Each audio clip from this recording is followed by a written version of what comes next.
When I first met Arafat, he was bandaged and almost dead. They had expected him to die.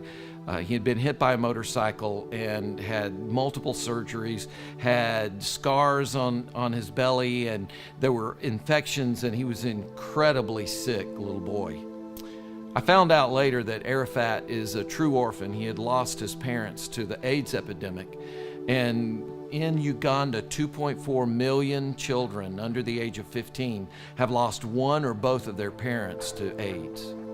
One of the first things I did when I got back to America was find out if he had a sponsor, because I had fallen in love with this little guy so much. And so when I found out that he was not sponsored, you better believe I became his sponsor. He truly is a part of my family.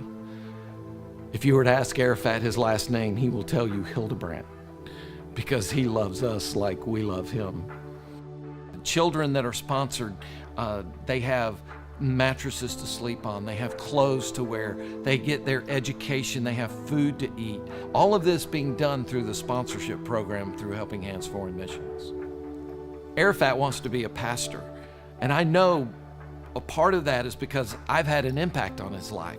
He's in my life and I'm in his life, and he's going to be an incredible pastor. And I believe he's going to be the first pastor at the Village of Eden. I thank God for Helping Hands, who has brought sponsors to help us kids in Uganda so that we can grow up and know God, to have school supplies, uniform, and many things. We thank God for that.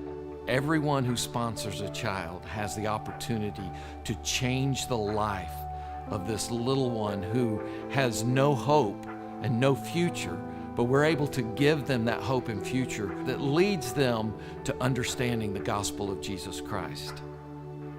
The poverty in Uganda is so overwhelming that sometimes when you look at it, it feels like there's nothing that you can do, because it's everywhere. Everywhere you turn, and every child you see needs something and needs someone. But I've discovered in my own personal experience that I can have an impact in one life. And so we've chosen to do that as a family. We impact that one life. And for us, he has a name, and his name is Arafat.